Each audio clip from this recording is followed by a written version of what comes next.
আপনি যখন ট্রাফিক সিগন্যালে দাঁড়ান, একজন শিশু হয়তো এসে আপনার গাড়ির গ্লাসে টোকা দেয়।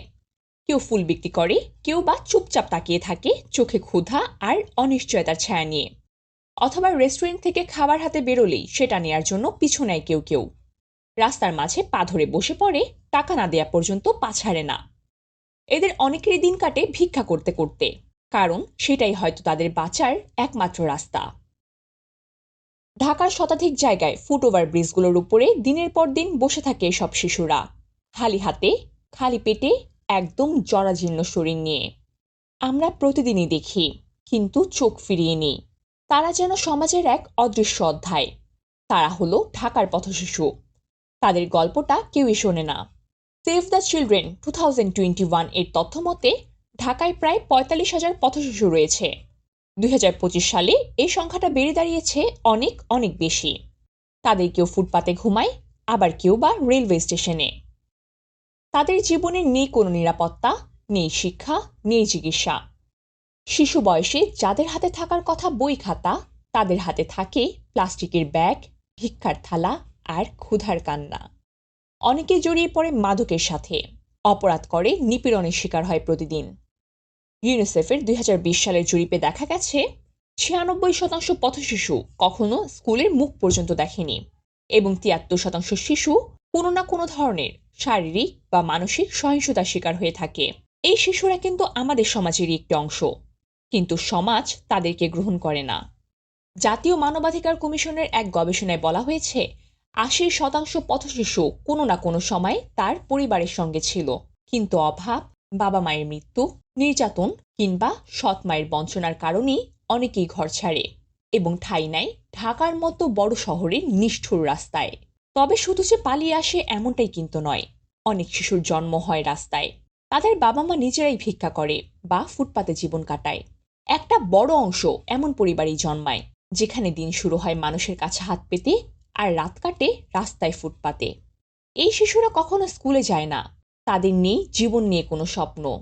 তারা বড়ই হয় ভিক্ষার মাধ্যমে, যেন এটাই তাদের একমাত্র পরিচয়। এই পথশিশুদের নেই কোনো জন্ম নিবন্ধন, নেই কোনো স্থায়ী ঠিকানা। ফলে পরিবর্তনের কোনো সুযোগও পায় না এরা।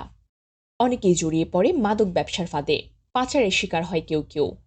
আর যাদের সামনে থাকে না কোনো বিকল্প, দে টার্ন টু ক্রাইম। এই শিশুরা ধীরে ধীরে জড়িয়ে পড়ে নানান ধরনের অপরাধে। কেউ ছিনতাই করে, কেউ বা অন্য শিশুদেরকে সাথে নিয়ে তৈরি করে কিশোর গ্যাং। তাদের পকেটে থাকে ভয়ঙ্কর সব দেশীয় অস্ত্র, আর চোখে মুখে সর্বদা জুতার গাম বা ড্যান্ডির মতো নেশাদ্রব্যের প্রভাব, যা হাত বাড়ালেই পাওয়া যায় যে কোনো দোকানে। তারা জানেই না তাদের জীবনের মানে কি। তবে এসব কিছুর পেছনে কাজ করছে আরও এক ভয়ঙ্কর ছায়া, শিশু ভিক্ষার আড়ালে গড়ে ওঠা এক ভয়ঙ্কর অপরাধ চক্র। এই চক্রগুলো শিশুদেরকে অপহরণ করে, শারীরিকভাবে বিকলাঙ্গ করে তোলে এবং ভিক্ষা করতে বাধ্য করে থাকে।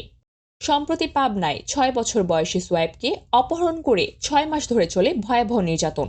তার শরীরে ৪০০ থেকে ৫০০টির বেশি কামড়, সিগারেটের ছ্যাঁকা, না খাইয়ে রেখে অসুস্থ করে তোলা হয় তাকে, শুধুমাত্র তাকে দিয়ে ভিক্ষা করানোর জন্য। এটা কিন্তু কোনো বিচ্ছিন্ন ঘটনা নয়, বরং এটি প্রতিষ্ঠিত অপরাধেরই একটি কাঠামো। এই চক্রকে ধ্বংস না করা হলে কোনো শিশুর জীবনই নিরাপদ নয়। আর সবচেয়ে ভয়ঙ্কর সত্য হলো, আমরা এই সমস্যাটাকে এখনো আমাদের সমস্যা বলে ভাবতে পারছি না। তাদের ব্যথা আমাদের বিবেককে নাড়া দেয় না। আমরা দেখিও দেখি না। সামনে আসলে খুচরা টাকা দিয়ে দেই, অথবা সামান্য খাবার। কিন্তু এদের স্থায়ী ব্যবস্থা করার কথা আমরা কখনো চিন্তাতেও আনতে পারি না, কারণ রাষ্ট্র তাদেরকে নিয়ে উদাসীন। সমস্যার গভীরতা যতই হোক না কেন, সমাধান সম্ভব, যদি তা আমরা চাই।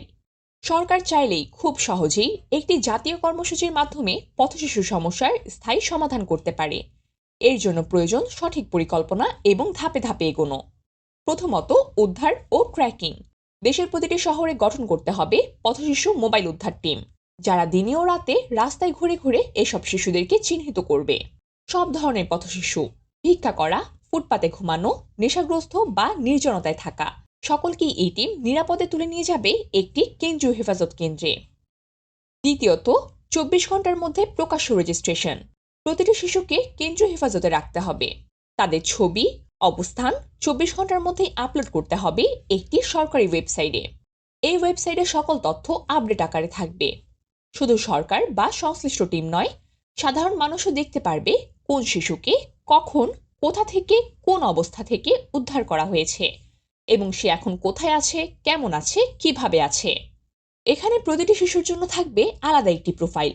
তাতে তার ছবি, বয়স, উদ্ধারের স্থান, শারীরিক অবস্থা এবং বর্তমান অবস্থার কথা উল্লেখ থাকবে। যদি কোনো পরিবার বা কোনো দম্পতি তাকে দত্তক নিতে চায়, তাহলে তার তথ্য যেন তারা খুব সহজেই খুঁজে পায়। এই খোলামেলা তথ্য প্রবাহে জনগণের আস্থা তৈরি হবে এবং অনুদান বা সহযোগিতায় মানুষ আরও বেশি সম্পৃক্ত হবে।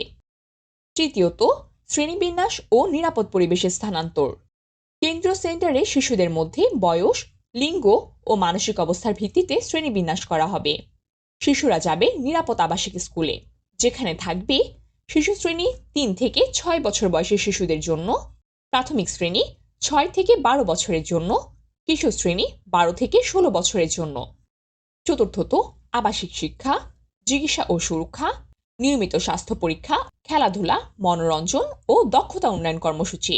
এসব প্রতিষ্ঠান থেকে শিশুরা নির্ধারিত বয়স ও মানসিক উন্নতির আগে বের হতে পারবে না, যেন তারা শুধুমাত্র বেঁচে থাকার বাহিরে গিয়ে সত্যিকার অর্থে মানব সম্পদ হয়ে উঠতে পারে।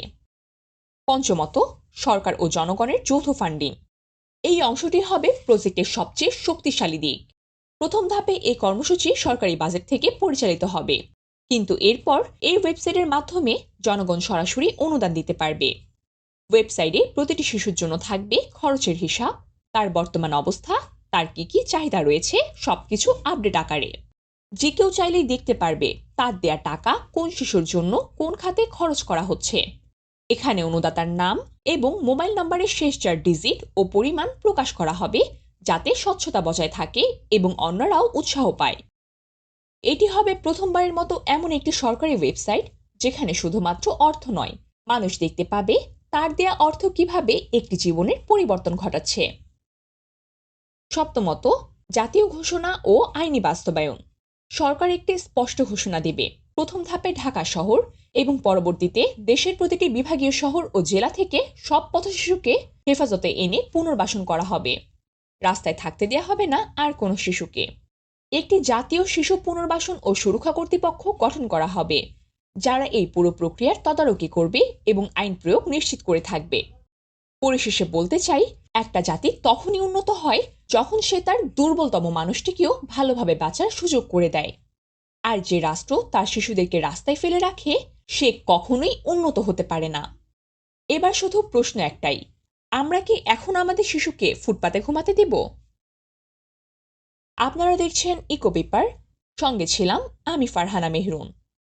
ভিডিওটি ভালো লাগলে লাইক, কমেন্ট এবং শেয়ার করুন আর সাবস্ক্রাইব করুন আমাদের চ্যানেল।